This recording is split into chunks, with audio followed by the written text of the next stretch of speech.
All right, thank you. Everyone be seated, please. All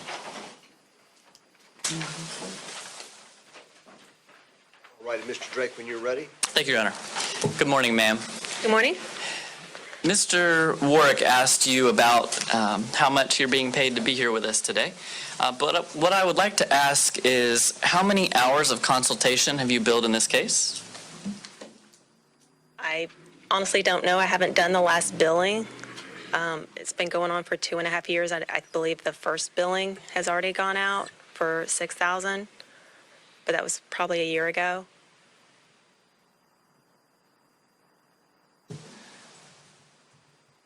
Okay, so a year ago, you had accumulated $6,000 of consultation fees. Is that right? Correct. And then, so would that be 1 year left that we're missing the number? Yes. Do you have an estimate of how many hours you've billed or will bill? No. How about for testimony time? That's the higher rate. How much are you billing for that? The time that I'm spending on the stand today and the depositions that I had to do. Now, when you started your testimony, you said that you work for Trinity DNA Solutions and you're a forensic consultant for them. And then previously, when it was a lab, you said you were the lab director and technical manager for them. Is that correct? Correct. You own it, right? I do. So to say that you're providing this for them, it's you. You are Trinity DNA Solutions. That's correct. And you don't know how much you're billing for this case? I don't exactly know what the number of hours are. I mean, I had it written on something at home, but I don't have that with me. Are the majority of your current clients defense attorneys? The majority of them, yes. You didn't actually work any evidence in this case, did you? No, I did not. I just did consulting services. So basically, you get the case file and you have everything laid out in front of you. The standards, the unknowns, all of it. Is that correct? Correct. So you never had to calculate a foreign profile that was unknown, did you? No, I did not. You've reviewed the defendant standards in this case, I'm assuming? I have. Did you write a report in this case? I have not generated any reports in this case. Did you calculate any statistics in this case? I did not generate statistics. Did any of your work require a technical reviewer? It does not. That's because you're not actually doing the analysis, right? Because I'm not doing the analysis correct. When there are 3 people's DNA present in a mixture, it would be common to see several instances of 5 peaks on an electropharogram, wouldn't it? It could be, yes, yes. Would you agree that's one of the main clues, that 3 people are present in a sample? If you see 5 peaks, you know there's got to be 3 people. Correct. Okay. Now, also, on a similar line, if it's a single source profile, you would expect 1 or 2 alleles at each marker, right? Correct. That's because you inherit 1 from your mom, 1 from your dad. So unless they give you the same one, you're going to see 2 peaks. Is that right? That's correct. That's a heterozygote. Okay. Now, if there are 2 people, then we'd be looking for 2 peaks, 3 peaks, or 4 peaks, right? That is correct. Because at that point, 2 from each set of parents, so at maximum 4, they might be sharing some, so we could have fewer. Is that right? That's correct. So then if we move to 3 people, we'd start expecting to see 5 peaks unless they just happen to all be sharing the same alleles. Correct. Assuming everything is equal. Now, one of the opinions that you've given is that if there are 2 people in this sample, then Russell Holbrook is excluded. Correct. And you said it's because of the 29, but you actually can't say that the 29 and 30 go together, can you? I do not put alleles together when they're below the stochastic threshold. That was my laboratory's policy. So I wouldn't say the 29 and 30 went together. I wouldn't say any alleles below stochastic would go together. Correct. That means you can't exclude him. I mean, if the 29 and 30 don't go together, then it's possible he left the 30 and the 29 is something else. For a 3-person mixture, yes. That's what I said. When you talk about imbalances, that can occur as DNA degrades over time, can it? Yes, it can.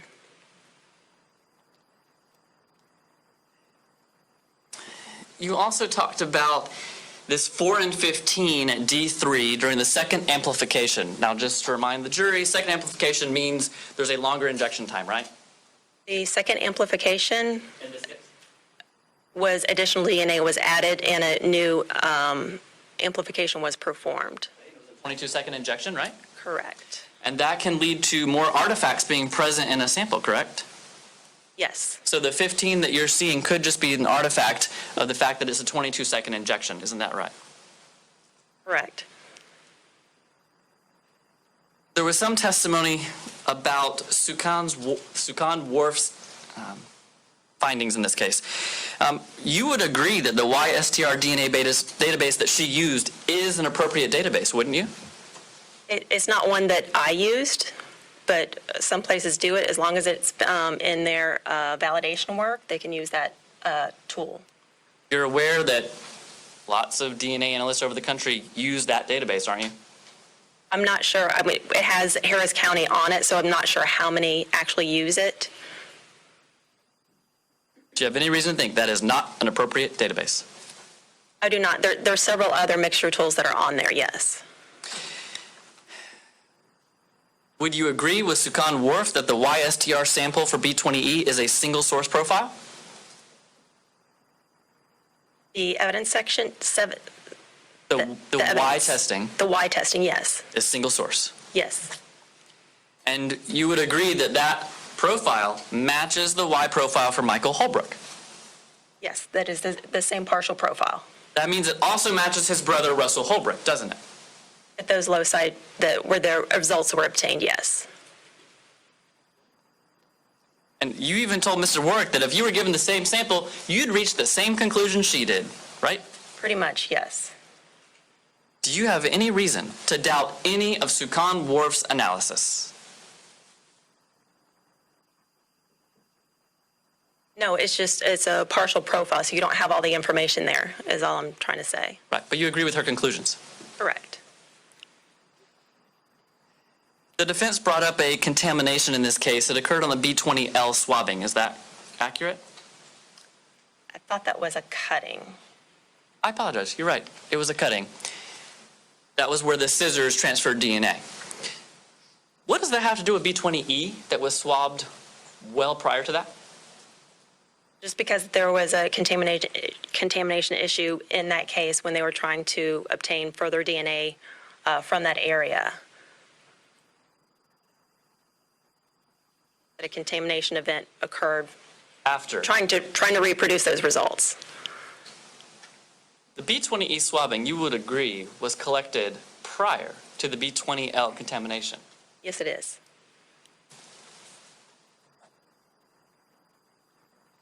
So how does that affect B20E if she already had results from it?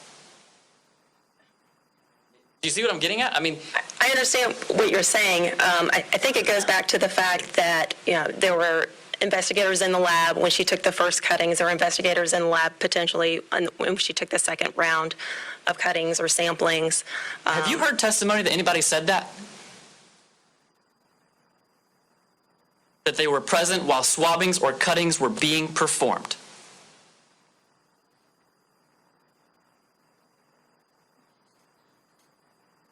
I'm not sure if that was in I heard that in a deposition.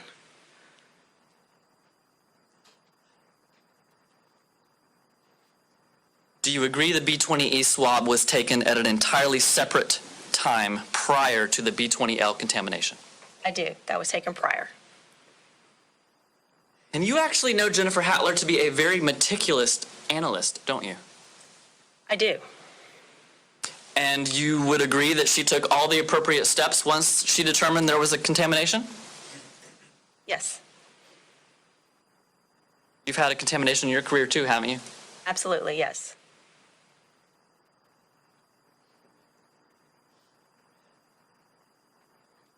Mr. Warwick was asking you about if it's a two-person mixture, he's excluded. But that's actually not your opinion. Your opinion is not that it's a two-person mixture, is it? I don't believe it is, no. Your opinion is it's a three-person mixture, Correct. which means Russell Holbrook is included as a possible contributor in your opinion. Correct.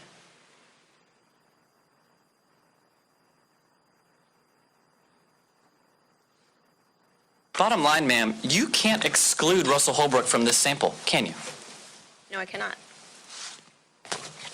Thank you.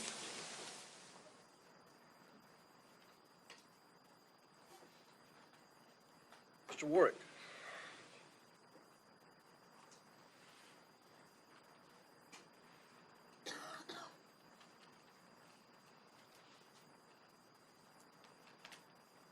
Mrs. Zuleger,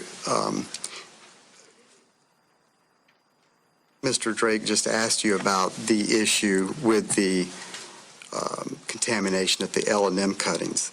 The issue with that is that it prevented you from being able to do any of your own analysis for us on that item. Is that correct? Correct. I've had the case for 2.5 years, but since that sample was contaminated, I'm not able to go back and take any cuttings or samplings from that area. And as Mr. Drake just said, you agree that, based on your opinion, that it's the B20E is a 3-person sample, that Russell Holbrook is a possible contributor. Is that correct? That's correct. But he's not a match. He is not a match. Okay. It's very different between a match and an inclusion. Okay. And when you're saying that he's a possible contributor, that's also the same thing as saying other people are possible contributors. Yes, we have at least one more, even if he is included, that's also contributing data to that profile. And some of those alleles that are being attributed to Russell Holbrook are alleles that could actually have come from this third unknown person. Yes. I have no further questions, Your Honor. Very well. May this witness be excused, or does she need to stay? All right, thank you, and you may be excused. Thank you.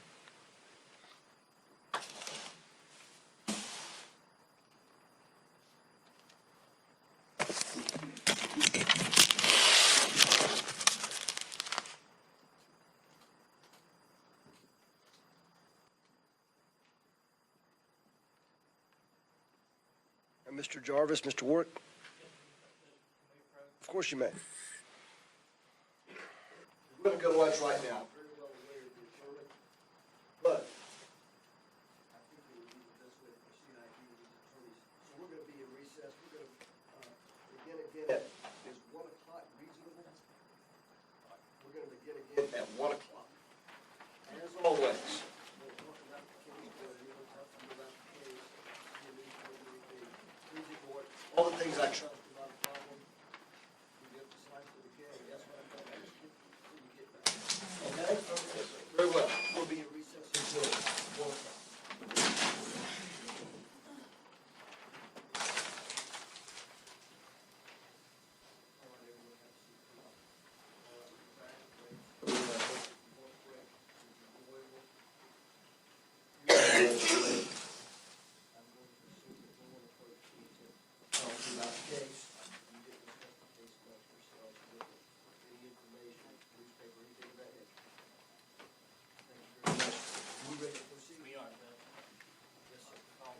Darlene Cooper.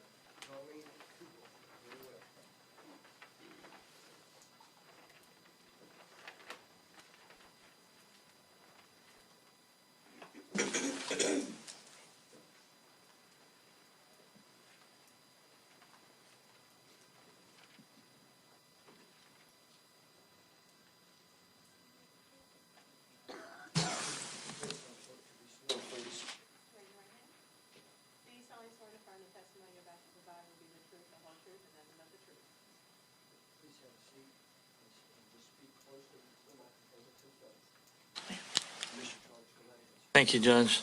We'll start out with the easy one. Can you state your name for us, please? Darlene Cooper. Okay, and you speak loudly, so that's good.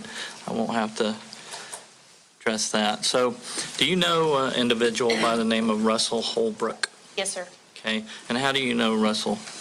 We were married. Okay, and where did you first meet Russell?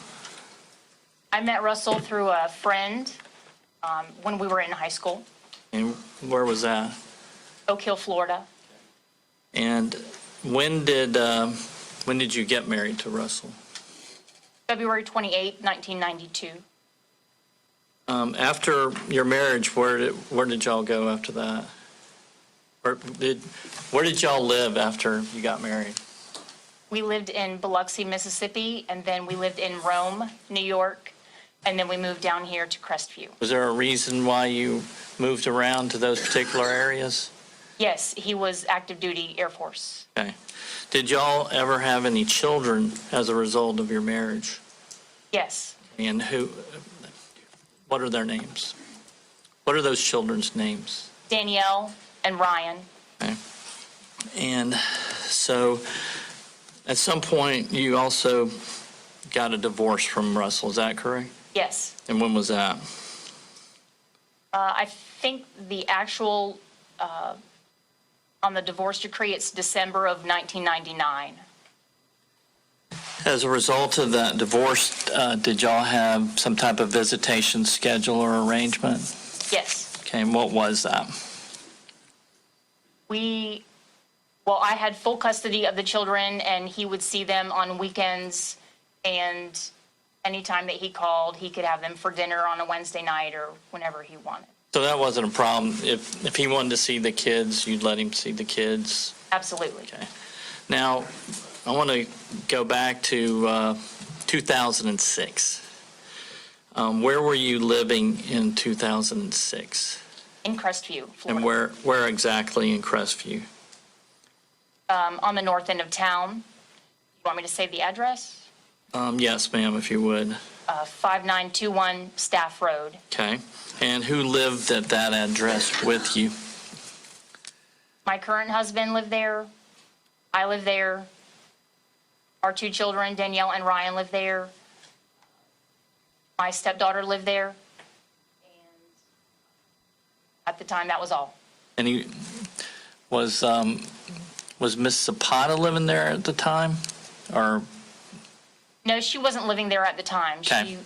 She had been living there up until just right before that. Okay. Now, on January the 6th of 2006, do you recall exactly what you were doing? Yes. Okay, what were you doing? The church that I attend had a marriage retreat weekend, and on Friday night, which was January the 6th, we went to Sandestin and stayed in a hotel down there for the retreat with our Okay. church. And did Russell have anything to do with the kids this night or this day? Yes. Okay, what if anything did he do? He called and asked if he could have the kids for that night to go to a birthday party. And did you have to, since you were away at a retreat, did you have to find some substitute supervision for Danielle and Ryan? Yes. Okay, who was that? My mom, Vicky Zapata. And did you give any instructions as to when the kids were to be home that night? Yes, I just wanted them back by 9. Okay. And after the events that occurred on January the 6th, did you come to find out that Melissa Howard had been killed? Yes, I did. Okay. And were you ever yourself contacted by law enforcement? Yes. Were you asked questions about, were you questioned by them? Yes. Okay. And do you know who some of those officers were, or who were some of the people that questioned you? Yes. Who were they? Initially, it was John Cook from the Crestview Police Department. Later, it was Ralph Garrett and Megan Palumbo. Okay. Do you know how many times you've roughly been questioned about the events of that night? Conservatively. 8 to 10 times, possibly. That's all the questions I have, this witness.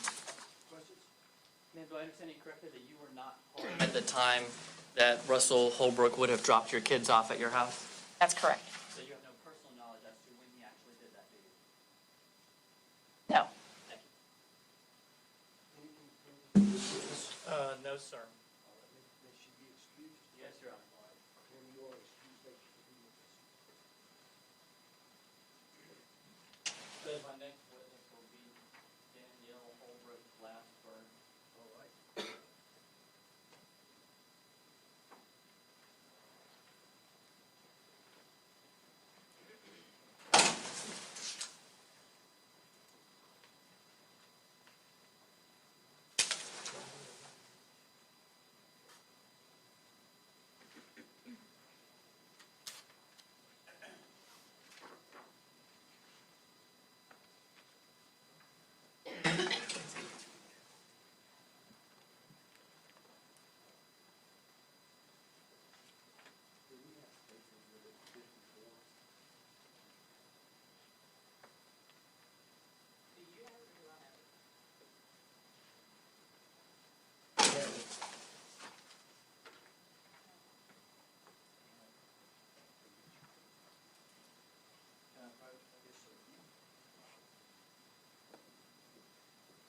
please have a seat and speak closely into the mic.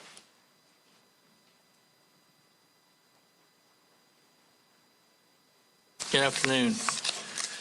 Can you introduce yourself for the record? And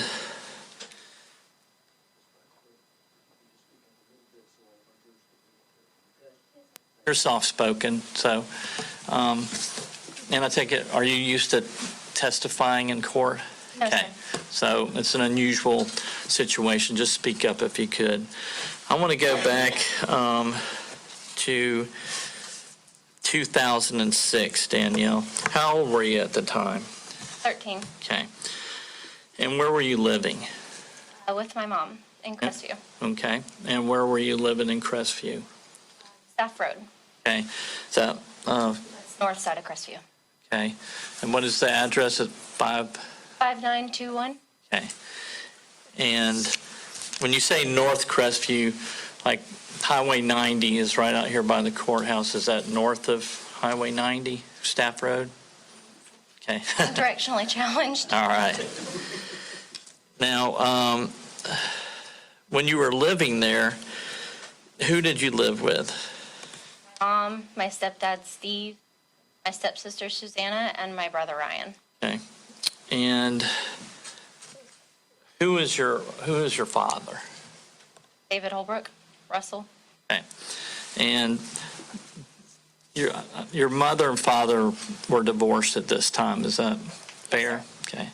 And what were the visitation arrangements back then? Do you recall? I remember every other weekends with my dad. I believe we had a dinner night the opposite week, I think, and every other holiday, half the summer. Okay. Well, I'm going to ask you, do you know or not whether your dad was dating or seeing anybody at this time? Gina Baker at the time. Okay. And did she have some children as well? We had Haley and Faith Good. Okay. And on the night of January the 6th, did your dad pick you up to take you to a birthday party? Yes, sir. Okay. Did he also take Ryan? Ryan, my brother, yes. Okay. And where did you go? Where did you go to? We went to my dad's house. Where? He lived on Northview Lane on the south side of Crestview. All right. And when you got to Northview Lane, who all was at the house?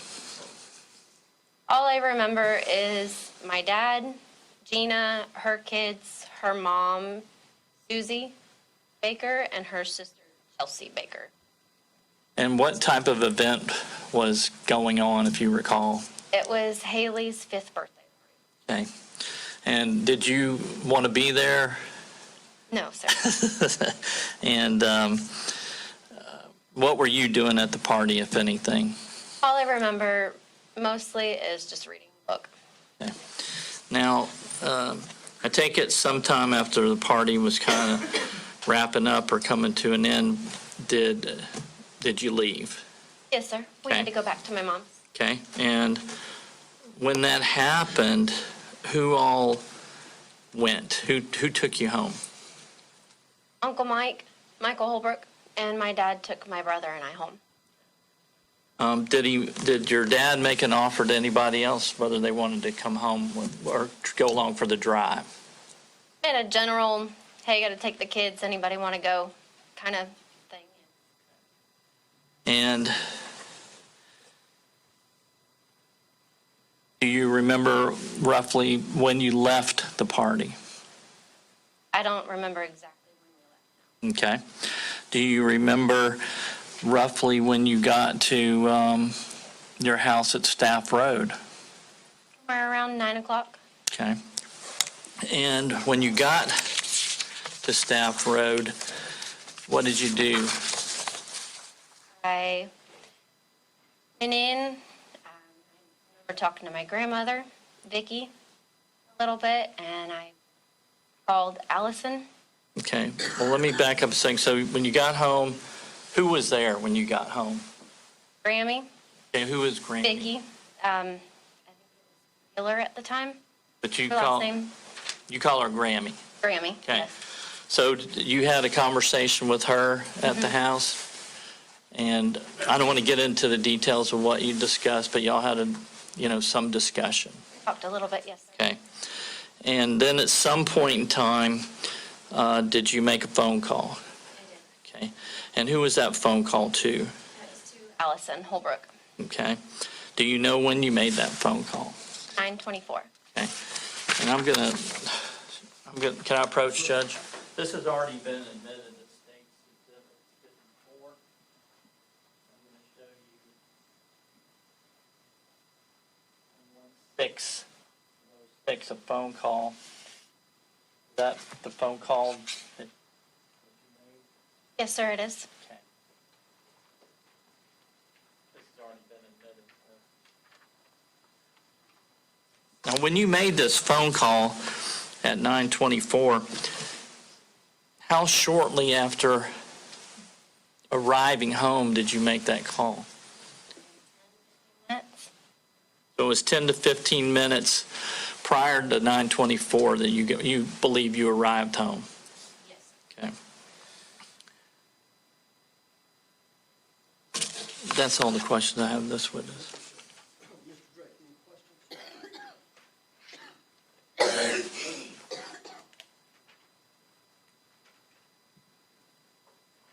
Ma'am, were you keeping track of time at that point in terms of, you think it was 10, 15 minutes? Are you basing that on anything, or is that just, the best I can remember, 10, 15 minutes? The best I remember. Okay, so it's not like something that's sticking out of your mind that you know exactly what it was? No, sir. Thank you. May this witness be excused? Yes, sir? Yes, you are. You may be excused. Thank you. Mr. Jones. Yes, sir.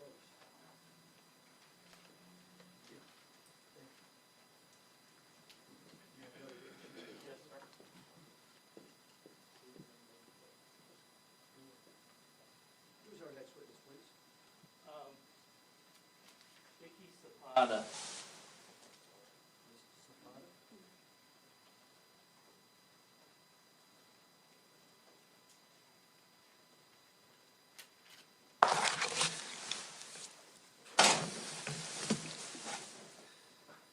Please have a seat, Mrs. Jones.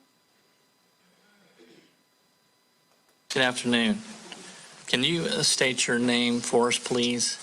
Vicky Zapata. Okay. And do you know an individual by the name of Darlene Cooper? Yes, Who is that? she's my daughter. Okay. And do you know an individual by the name of Russell Holbrook? Yes. Okay. And how do you know Russell Holbrook? He's my ex-son-in-law. And when, do you recall, when roughly those two started having children? They got married and had children. They got married in February 1992. And,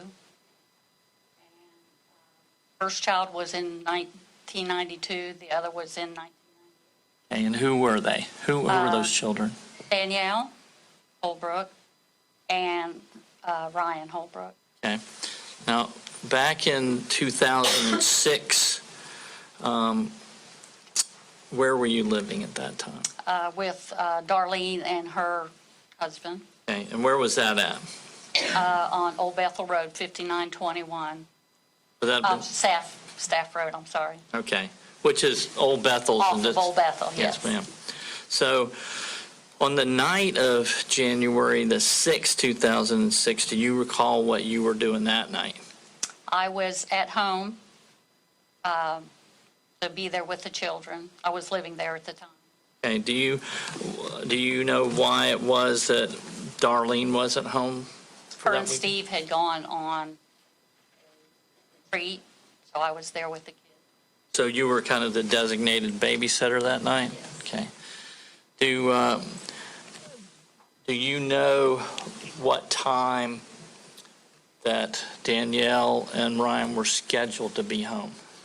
I don't recall them having a specific time that they needed to be home. Okay. Do you recall when First, did you see Russell's truck that night? I seen his truck when he brought the kids home. Okay. Do you know what roughly time it was when he came home with the kids? I was thinking probably between 8, 9-ish, but I recall that I had worked that night and I didn't get off till 8. So it probably would have been almost 9 o'clock when I got home. Okay. And did you see Russell? No. Okay. But you did see his truck? Okay. Did you see Danielle? Did you see Ryan? When they came in the house, did you, I don't want to know what anybody said, but was there a brief conversation at all? Briefly, Okay. At some time, do you recall whether or not Danielle making a phone call? Do you have any idea who it was to? it was to Allison Allison who? Holbrook. Okay. Do you have any idea from the time she made the phone call to roughly what time it was when she arrived home? Do you know when that was? Within just a few minutes, she got on the phone and called Allison. All right, that's all the questions I have.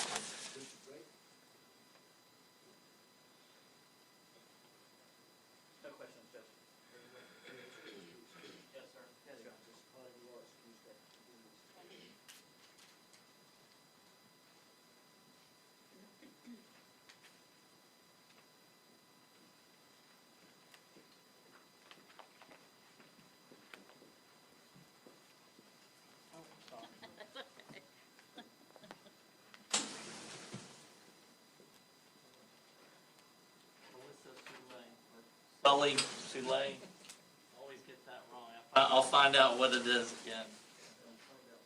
Yes, sir. Yes, sir.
Can you state your name for us, please? Melissa Sully. Okay. Can you speak up a little bit louder? Melissa Sully. Perfect. Do you know Russell Holbrook? Okay. Do you know Michael Holbrook? Yes, sir. Who is Michael Holbrook to you? Okay. And how long have y'all been married? 15 years. Do you know an individual by the name of Brian Howard? Okay. And how is it that you came to know Brian Howard? My husband worked with him. Your husband? Worked for him. Okay. And how would you describe Russell Holbrook and Brian Howard's relationship? Acquaintances. Can you flesh that out a little bit more? My husband talked with him more. They worked together. So your husband, Michael, worked with Brian from time to time? Yes, sir. Okay. Now I'm going to get you back to January the 6th of 2006. Have you ever been questioned or interviewed about that specific date? Yes, sir. And who's interviewed you? Law enforcement officers? Yes, sir. How many times? At least 5. Okay. Have they been sometimes at your house? Yes, sir. Okay. Sometimes there were other places? Yes. Okay. Have you always voluntarily talked to them? Yes, sir. Okay. On that specific night, do you recall what you were doing on January the 6th of '06? We were at a birthday party. Whose birthday party was that? Haley. It's Russell, Haley is who? Russell's wife's daughter. Okay. And do you know where this event took place? At Russell's house. Okay, do you know where that was? Do you know the address? South Crestview. I don't know the address. Okay. If I told you it was Northview Lane, would that sound right? Okay. Now, do you know Gina Baker? Yes, sir. Okay, was that Russell's ex-wife? Yes. Okay. But was he dating Gina Baker at the time? Yes. And was he going through a divorce with Allison Holbrook at the time? Yes, sir. Where was Allison Holbrook living? Do you know? I don't know. Okay. And on this particular night, who all did you see at this party? Who all attended that you recall? Danielle, Ryan, Russell, Mike, me, Gina, her mom and dad, and I think her brother was there. Okay. And how long would you say that this birthday party lasted? I don't know how long. Did there come a time when Russell Holbrook had to take Danielle and Ryan home?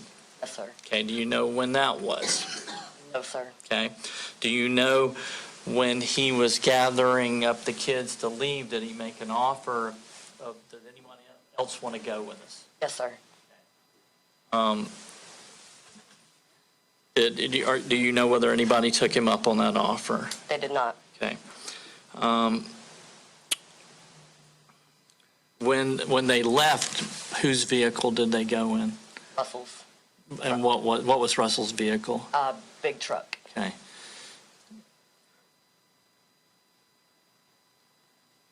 When they left, did you stay at the party? Yes, sir. Okay. And while you were at the party, are you aware sometime between them leaving and their return, did you recall a phone call?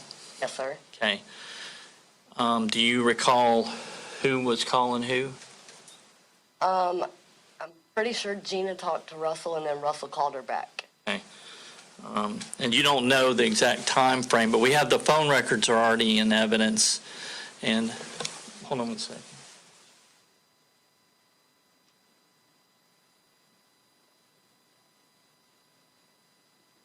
So you don't know the exact time that was made, but it's in phone records, already been admitted, so they're in there. Now, do you have any recollection of what the phone conversation was about? Her daughter was sick and she needed to bring back some medicine. And sometime later, did Russell and Michael return back to the party? Okay. Do you recall when that was? No, sir. Okay. Do you, when they returned, were they wearing the same clothing that when they left the party? Did you notice anything peculiar or strange about their clothing? Did you notice whether there was any blood on Russell's clothing? No, sir. Was there any blood on Michael's clothing? Okay.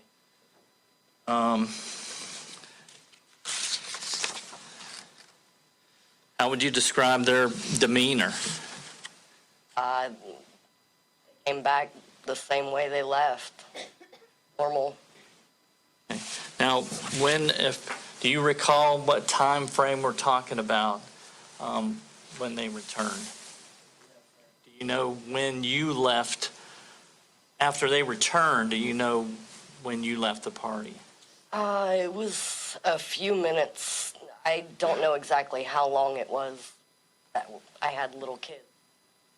You know when you got back? Did you leave and go back to your house? Yes, sir. Okay, do you know roughly when you got back to your house? About 10-ish Okay, and where was that? in Niceville. Okay, that's all the questions I have. Mr. Drake, questions?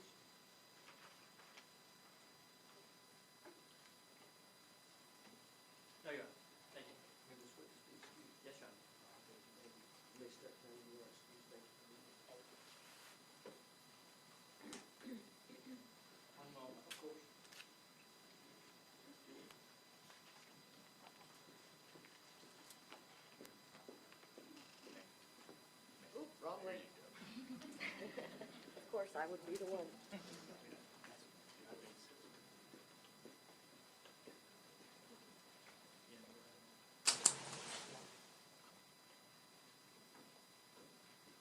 Judge, can we approach?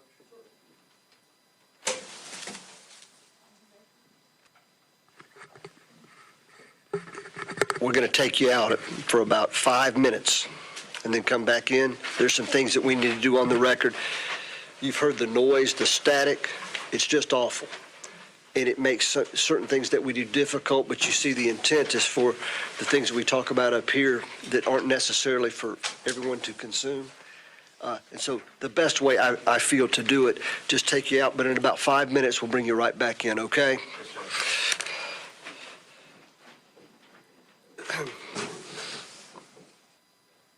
All right. If you need a few moments, everyone can have a seat. Thank you. If you need a few moments, gentlemen, to speak with your client, that's fine. You're right. Okay. Here is what my understanding is that you're prepared to rest your case. Is that correct? That is correct. All right. Mr. Holbrook, you're aware of what's happening here. You've discussed it with your attorneys. Is that right? Yes, sir. Are you satisfied with the decision that's been made and you've been made a part of the decision-making process? Yes, sir. All right. Anything further? It is my intention to, when we bring the jury back in, the state has no intention of presenting any other evidence. Is that correct? That's correct. Therefore, when I tell the jury you're going to stand up and rest, of course. And then I'm going to tell the jury that they have heard all of the evidence that they're going to hear in this case. Of course, we have work to do outside of the jury in the form of making sure the jury instructions are exactly the way that they need to be. It takes a period of time, and I'm going to send the jury home. And we're going to, as we had discussed, begin tomorrow morning at 9 with your final arguments. Is there any problem with that procedure? State? There you go. Mr. Jarvis, from your perspective? All right. That's what we're going to do. Obviously, we're ahead of schedule. That's the best way to do it. It'll also give the jury the case for its consideration much earlier in the day. All right. Anything further? May I ask for you to inquire of the defendant on the record, make sure he understands he has the right to testify, the right not to testify? Thank you. All right, raise your right hand. Do you swear the information you're about to provide is the truth and nothing but the truth? I do. You put your hand up. By not putting on any further evidence, that means that the decision is being made that you will not testify in this case. You have every right to testify if you wish to do so, and it is your decision. Is not taking the stand your decision. Yes, sir. No one's forced or coerced you in any way to make this decision. No, sir. Now, the jury will be instructed that they are not to take into consideration or hold that against you in any way because it's a constitutional right you have, and I know your attorneys have talked to you about that. They have talked to you about that, have they not? Yes, sir.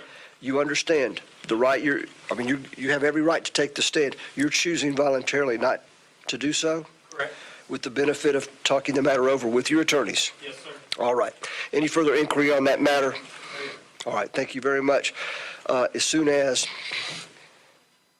check. Because once we bring them in, they won't be here long.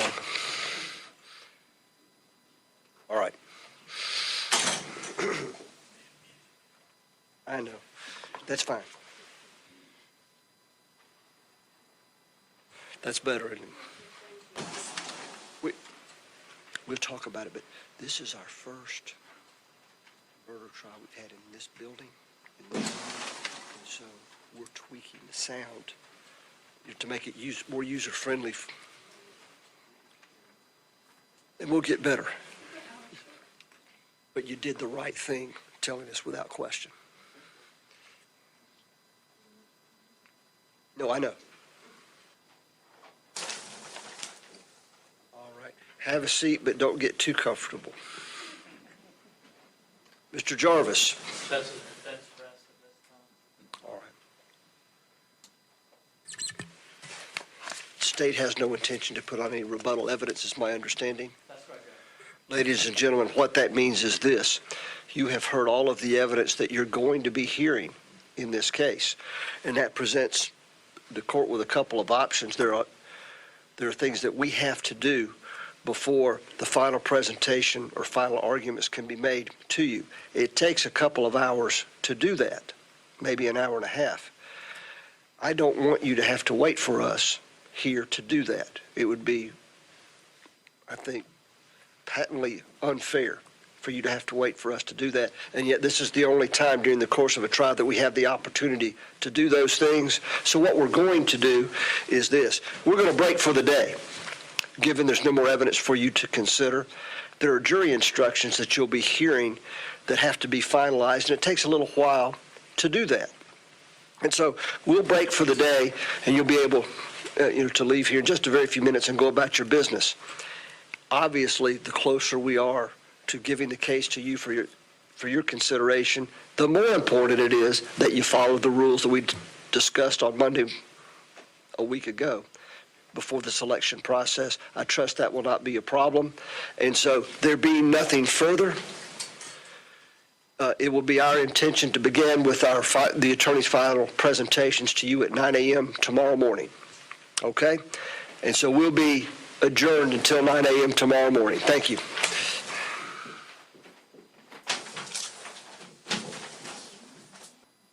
All right, everyone can have a seat. What I thought that we might do at this point in time is to have everyone look at the proposed jury instructions. Do we have copies that are available right now? Yes, John. All right. Mr. Jarvis, you gentlemen are ready to do that at this time? Yes, sir. Very well. Of course, ladies and gentlemen, you're certainly welcome to stay during this process. You're welcome to step out, whatever you wish to do, but all are certainly welcome during this portion of our proceedings also. Can we have maybe a short conversation with the state before we get into? Why don't we take about 10 minutes before we, That'd be perfect. I'll just step out for 10 minutes. That'll give you the opportunity. That'd be perfect. All right, that's what we'll do then. So we'll be in recess 10, 15 minutes, all right? Yes, sir. Very well, thank you. All rise, please.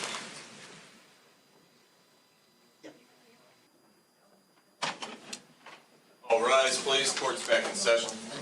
You can be seated. Thank you very much. Got a copy for you.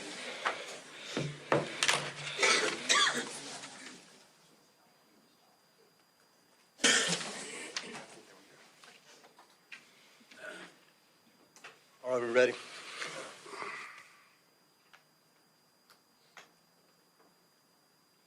right, you can have a seat, sir. All right, gentlemen, have you had an opportunity to go through the proposed final instructions? Okay. I'm looking at the same copy I think everyone else is, and let me just go through it, and I'll just invite comments from either side, okay? 7.1, any objection? State? All right. The justifiable homicide definition, I mean, this is the standard instruction. Any objection to that? All right. Following that is the excusable homicide. All right. All right, 7.2. That's the standard. Any objection? Okay. 3.4 discusses lesser included. I think that's necessary. Do it. Is there? At this juncture, Judge, I know we're fixing to get into 7.4 and 7.7. Yes, sir. I've discussed with my client. Okay. And it's his wishes to be the first-degree premeditated murder and nothing else, not guilty. That's his wishes. All right. State thoughts. I'll get back to you, okay? I appreciate that fact. The state believes that both second-degree murder and manslaughter should be given. They are both Category 1 lesser included offenses. The state requests them, and Judge, the evidence supports them. All right. And the defense doesn't want me to give them. The state suggests that the evidence could support the jury finding a lesser included, and that being the case, that they should be given. What's your position with respect to the state's argument? What your client is suggesting. Okay, I'm sorry, I interrupted you. Go ahead. I agree that they're Category 1 lesser, but it's just his request. We talked about it. He wishes to have the all or nothing scenario. Understand. And I respect, that's what you want to have happen. Is that right, sir? Yes, sir. So if the, for instance, jury were to find that the state did not prove all of the elements that they will be instructed must be found to convict of first-degree murder, then that's it, and they're not to go any further, is your request of the court, correct? Yes, sir. All right. Over the defense request, the court is going to give the lesser included because the court finds that in the interest of justice, the facts that the jury could find might not meet the level of first-degree murder. However, it's appropriate, and therefore the court will give the instruction over defense objection to the lesser includeds. All right? That's what we're going to do over the defense well-made objection and knowing objection and request of Mr. Holbrook. Which brings me down to alibi. Well, Judge, I guess we need to circle back. Let's circle back. Fair enough. Slaughter, Yes. and I believe that, and this is, I think, both the state is in agreement that it's only going to be A and not B on the manslaughter. 2A 2A as opposed to 2B, is that and C, I believe. thoughts? There and/ors, I think both sides agreed 2A would be appropriate, 2B and 2C do not apply. There's been no evidence of culpable negligence, and there's been no evidence that Mr. Holbrook intentionally procured an act. So I think that would remove the two of those. There's no evidence that an act was procured or allegation by David Russell Holbrook, therefore 2B is not applicable.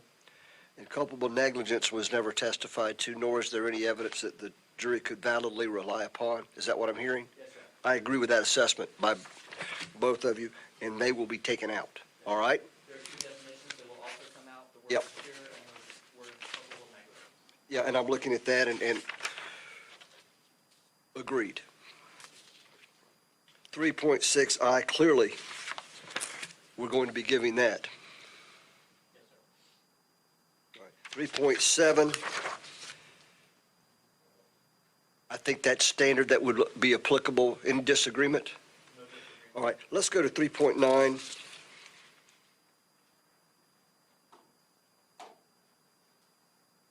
And below 3.9, the numbers 1 through 10. Have you had an opportunity to review all of those? Yes, sir. Okay. From the defense perspective, do any of those 10 seem inapplicable?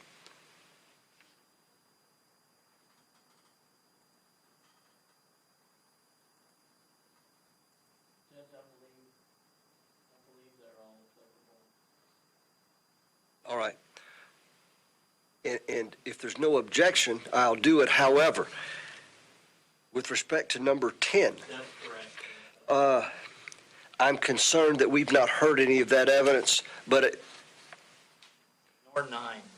okay, let's deal with 10, and I'm not arguing with you, I think you're right. But 10, I cannot find that that would be appropriate. No objection. 10 will not be given. There's no objection to that, is there, counsel? No, sir. Okay. Number 9, I think does not apply. Would we agree with that? That's correct. Okay.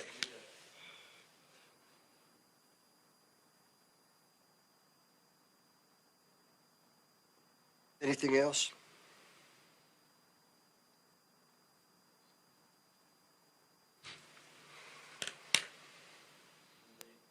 Okay. I think the state's included the defendant not testifying. And that absolutely will be given. And I think, Mr. Holbrook, when we were talking about the decision that you were making whether or not to take the stand, I advised you that the jury would be instructed. This is the instruction I intend to give. All right, sir? Yes, sir. All right. 3.9B, I think is appropriate given the evidence that we've heard. Any disagreement?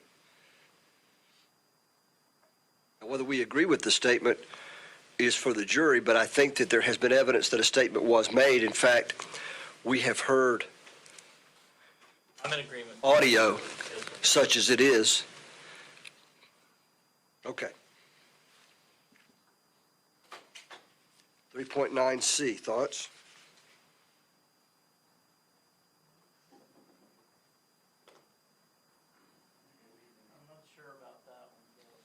I'll invite us to discuss that. That's fine. Mr. Drake? I included it because it's easier to take it out and put it back in. This instruction is normally when there's a lineup or Yeah. strangers. Most people that, or all the people that have identified the defendant in this case, personally know him. So I don't think it's necessarily an issue. If the defense doesn't want it, I think it's fine to take it out. I don't think it's necessary or it aids the jury in their deliberations at all. But I'll invite correction if someone believes differently, certainly. We would request that it be. All right, we'll take 3.9C out. Very well. 3.10, the rules of deliberation. I see no reason to deviate from the standard rules of deliberation. Anyone? Judge, I believe number 7 is optional in the discretion of the court. Huh. That's what we need in, or we leave it? And I'm glad that you brought that up. We'll, without question, take number 7 out. And I apologize for not doing that ahead of time. You, gentlemen, you agree with that assessment? Yep. Okay. 3.11 to 3.12, fine? Yes, sir.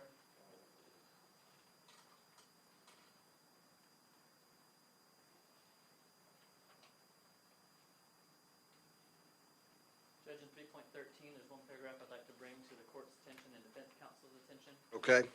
Towards the very bottom, it talks about items that were received into evidence as exhibits. Yeah. Court's theory typically will not allow items with biological fluids or staining to go back to the jury. So typically in this paragraph, I indicate that if they wish to see those, they would just submit a request in writing, and then they would be brought back in the room here, or we'd make some arrangement. Just That's so- sensible. That, we all agree with that, I would think. No problem. I think that's very good, Mr. Drake. Thank you, and we would all agree with that. Yes, sir. The rest is standard. All right. Looking at the verdict form. It's 2019, not 2018. I will fix that. Yep.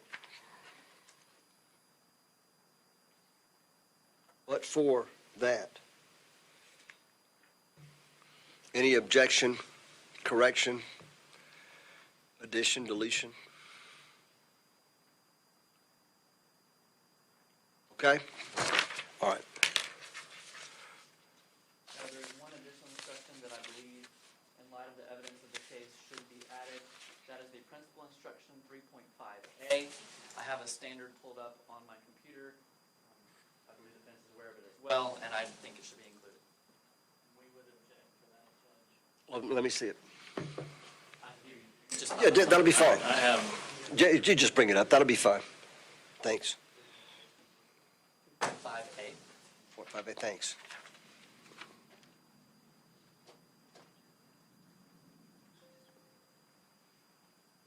All right, this is the principal's instruction, 3.5A.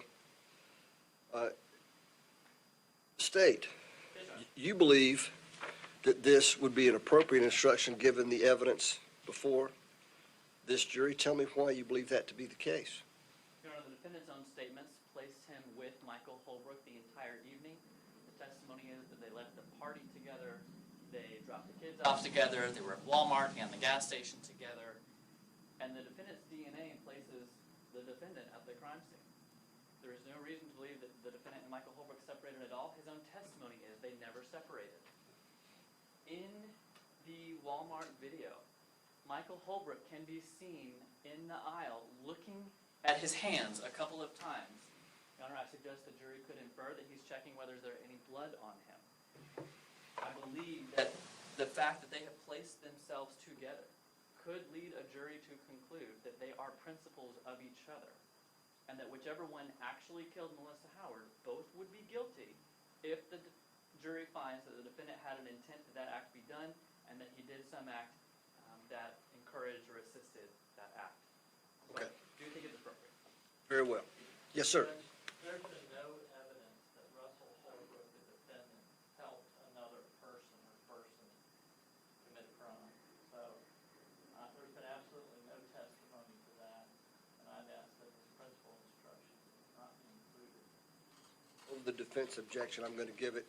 There is a possibility that given the evidence that we have heard, the jury could find that the defendant did some act or said some word to assist another. Therefore, I will give it over to the defense. Well-stated objection.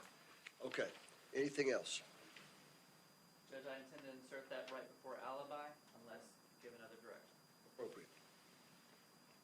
Okay. Anything else? Not from the state judge. My intention is to begin at 9 a.m. I'll be here a little early, just in case. One never knows, something might need to be tweaked, adjusted, and we'll be ready to do that before we bring our jurors in. Anything else at this time? You can approach. In talking about logistics and not the law of the case, one possibility exists that I have not decided about, and that is possible sequestration of the jury. Given we're going to begin at 9 a.m. tomorrow, the attorneys will have a full opportunity to present their arguments to the jury. I have every reason to believe that they will have the case for their consideration mid-afternoon at the latest. Make no mistake, attorneys, I am not putting any time constraints on you at all. You do what you deem to be appropriate under the circumstances, and I didn't want you to take it that way, and it's not intended that way. Each of you have a full opportunity to present to the jury that which you deem to be relevant for their consideration. What I will be doing is take into consideration the time of the day, things of that nature, and whether or not it's appropriate under the circumstances to sequester our jury. Okay. What we will do in the morning, I will factor in some of my considerations. We'll talk about that again in the morning, okay? You'll have a full opportunity. I want you to speak to your client about that also.